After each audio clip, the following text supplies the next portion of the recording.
दोस्तों एक बार फिर से आप सभी का बहुत बहुत स्वागत है। आज हम जानेंगे लोकसभा चुनाव की सभी 543 सीटों का ओपिनियन पोल। इस बार लोकसभा चुनाव में किस पार्टी को कितनी सीटें मिल सकती हैं और कौन सी पार्टी यहां पर अपनी सरकार बना सकती है। इस बार केंद्र में किस पार्टी की बन सकती है सरकार। दोस्तों आपको बता दें, जैसा कि आप सभी लोग जानते हैं 2024 में लोकसभा चुनाव होने जा रहे हैं और लोकसभा चुनाव होने से पहले ही जो सर्वे सामने आ रहे हैं वह बड़े ही चौंकाने वाले हैं, क्योंकि 26 दलों के साथ कांग्रेस ने गठबंधन करने के बाद जो मुकाबला होने वाला है, बड़ा ही उलटफेर मिलेगा देखने को। 2024 के लोकसभा चुनाव में किस पार्टी की बन सकती है सरकार और किस पार्टी को लग सकता है झटका। आपको पूरी जानकारी इस वीडियो में मिल जाएगी, तो वीडियो को लाइक करें। ऐसे ही रोजाना ताज़ा फ्रेश ओपिनियन पोल जानने के लिए अपने इस चैनल को सब्सक्राइब जरूर कर लें। दोस्तों हम आपके लिए रोजाना ताज़ा फ्रेश ओपिनियन पोल पेश करते रहते हैं, जो आपके लिए बहुत महत्वपूर्ण होते हैं, और आप अपने इस चैनल को सब्सक्राइब जरूर कर लें और नीचे कमेंट सेक्शन में अपनी राय जरूर दें। इस बार लोकसभा चुनाव में किस पार्टी की बन सकती है सरकार। क्या 26 दलों के साथ गठबंधन करने वाली इंडिया पार्टी अपनी सरकार बना सकती है, या इस बार एक बार फिर से हैट्रिक लगा पाएगी पीएम मोदी की सरकार। नीचे कमेंट सेक्शन में अपनी राय जरूर दें। वीडियो पसंद आए तो लाइक जरूर करें। चलिए शुरू करते हैं 543 सीटों का सर्वे। देखते हैं इस बार लोकसभा चुनाव में किस पार्टी को कितनी सीटें मिलती हुई नजर आ रही हैं, कौन सी पार्टी आगे है और कौन सी पार्टी पीछे चलती हुई नजर आ रही है। दोस्तों लोकसभा में बहुमत बनाने के लिए यहाँ पर किसी भी पार्टी को, चाहे वो कांग्रेस पार्टी हो या फिर भाजपा की, किसी भी पार्टी को बहुमत पाने के लिए यहाँ पर 272 सीटों की आवश्यकता होती है। वर्तमान की बात करें तो यहाँ पर बीजेपी की वर्तमान में सरकार है और बीजेपी के पास अभी 330 लोकसभा की सीट है। तो देखना यह है इस बार लोकसभा चुनाव में किस पार्टी को कितनी सीटें मिल सकती हैं, कौन सी पार्टी ले सकती है जीत का बहुमत। तो चलिए सर्वे शुरू करते हैं आज का ताज़ा फ्रेश। तो सबसे पहले बात करते हैं उत्तर प्रदेश की 80 लोकसभा सीट के बारे में। एनडीए को मिल सकती हैं 56 सीटें, जबकि इंडिया को यहाँ पर 24 लोकसभा की सीटें मिलती हुई दिखाई दे रही हैं। यहाँ पर एनडीए को पिछली बार 64 सीटें मिली थी, जबकि इस बार यहाँ पर एनडीए को थोड़ा नुकसान हो सकता है। एनडीए को इस बार 56 सीटें मिलती हुई नजर आ रही हैं। इसी के साथ बात की जाए महाराष्ट्र की 48 लोकसभा सीट के बारे में। एनडीए को 25 सीटें मिल सकती हैं, तो इंडिया को यहाँ पर 23 लोकसभा की सीटें मिल सकती हैं। अगला राज्य आता है पश्चिम बंगाल। यहाँ पर 42 लोकसभा सीट है। एनडीए को 30 सीटें जाती हुई नजर आएंगी, जबकि इंडिया को यहाँ पर 12 लोकसभा की सीटें मिलती हुई दिखाई दे सकती हैं। यहाँ पर एनडीए को काफी जीत हो सकती है, जबकि इंडिया को झटका लगता हुआ नजर आ रहा है। बात की जाए अगले राज्य की, यह बिहार। यहाँ पर 40 लोकसभा की सीट है। एनडीए को 25 सीटें हैं, तो इंडिया को यहाँ पर 15 सीटें मिल सकती हैं।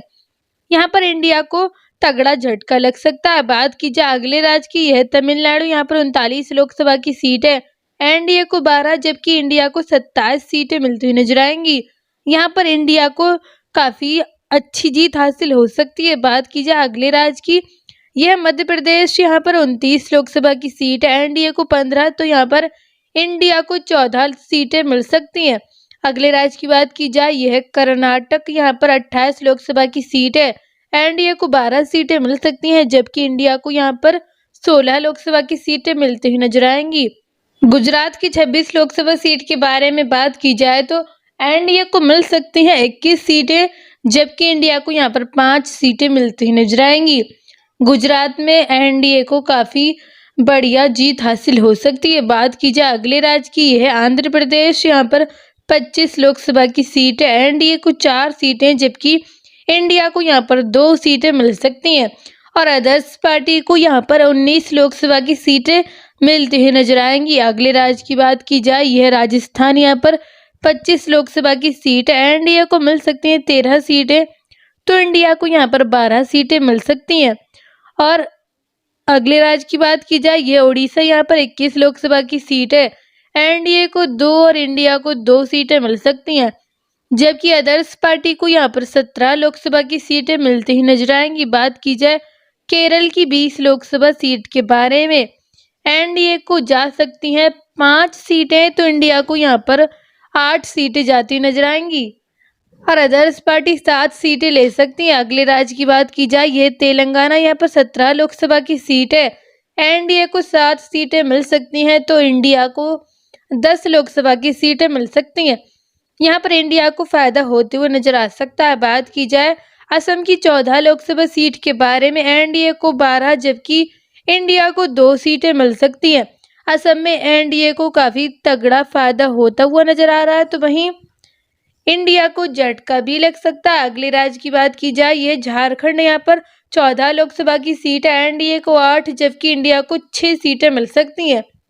पंजाब की 13 लोकसभा सीट के बारे में बात करें तो एनडीए को 4 और इंडिया को 9 सीटें मिलती नजर आएंगी।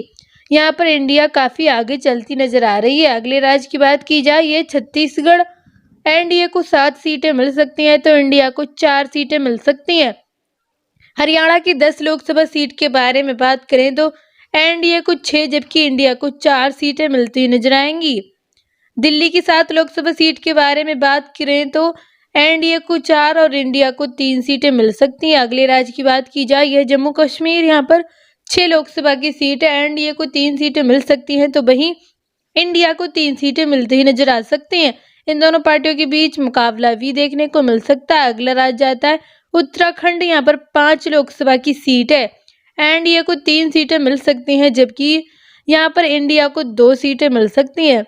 यहाँ पर एनडीए को झटका लगता हुआ नजर आ रहा है, क्योंकि पिछली बार इलेक्शन हुए थे तो एनडीए को यहाँ पर पूरी उत्तराखंड में 5 की 5 सीट हासिल हुई थी, लेकिन इस बार 3 सीटें एनडीए को और इंडिया को 2 सीटें मिल सकती हैं। बात की जाए हिमाचल प्रदेश की 4 लोकसभा सीट के बारे में, एनडीए को 3 सीटें मिल सकती हैं तो इंडिया को यहाँ पर 1 सीट मिल सकती है। हिमाचल प्रदेश में इंडिया को झटका लग सकता है। अगले राज्य की बात की जाए, यह मणिपुर। यहाँ पर 2 लोकसभा की सीट है, एनडीए को 0 सीट मिल सकती है तो वहीं इंडिया को यहाँ पर 2 सीटें मिल सकती हैं। अगले राज्य की बात की जाए, ये अरुणाचल प्रदेश। यहाँ पर 2 लोकसभा की सीट है, एनडीए को मिल सकती हैं 2 सीटें जबकि इंडिया को यहाँ पर 0 सीट मिलती नजर आ रही है। बात की जाए मेघालय की 2 लोकसभा सीट के बारे में, एनडीए को 1 जबकि इंडिया को 1 सीट मिल सकती है। इन दोनों पार्टियों के बीच मुकाबला भी देखने को मिल सकता है। त्रिपुरा की 2 लोकसभा सीट के बारे में बात करें तो एनडीए को ये दोनों सीटें जा सकती हैं जबकि इंडिया को 0 सीट मिलती हुई नजर आ रही है। बात की जाए गोवा की 2 लोकसभा सीट के बारे में, एनडीए को 0 सीट और इंडिया को 2 सीटें मिल सकती हैं। मिजोरम की 1 लोकसभा सीट के बारे में बात करें तो ये 1 सीट एनडीए को जा सकती है, इंडिया को 0 सीट मिलती नजर आएगी। बात की जाए नागालैंड की 1 लोकसभा सीट के बारे में, एनडीए को 0 सीट मिल सकती है तो वहीं इंडिया को 1 सीट मिल सकती है। सिक्किम की 1 लोकसभा सीट के बारे में बात करें तो एनडीए को 0 सीट जबकि इंडिया को ये 1 सीट जाती नजर आएगी। तो दोस्तों, सभी केंद्र शासित प्रदेश की 6 लोकसभा सीट के बारे में बात करें तो एनडीए को 3 जबकि इंडिया को 3 सीटें मिलती नजर आ रही हैं। यहाँ पर इन दोनों पार्टियों के बीच मुकाबला देखने को मिल सकता है। तो दोस्तों, ये रहा लोकसभा चुनाव की सभी 543 सीटों का ओपिनियन पोल। जैसा कि आप सब भी लोग जानते हैं, लोकसभा में 543 सीटें हैं जबकि बहुमत पाने के लिए किसी भी पार्टी को 272 सीटों की आवश्यकता होती है। जिस पार्टी के पास 272 सीटें होती हैं वहीं केंद्र में अपनी सरकार बना सकती है। अभी की बात करें तो अभी यहाँ पर भाजपा की सरकार है, तो भाजपा के पास अभी 330 लोकसभा की सीट है, जबकि इस बार यहाँ पर आज जो हमने सर्वे किया यहाँ पर मिली है एनडीए को 286 सीटें, तो इंडिया को यहाँ पर 214। एनडीए को यहाँ पर काफी तगड़ी जीत हुई है एक बार फिर से, जबकि इंडिया को काफी तगड़ा झटका भी लगा है। दोस्तों, आप लोगों की क्या राय है नीचे कमेंट सेक्शन में अपनी राय जरूर दें और वीडियो को लाइक करें, शेयर करें। रोजाना ताज़ा फ्रेश ओपिनियन पोल जानने के लिए अपने इस चैनल को सब्सक्राइब जरूर कर लें। Thank you so much.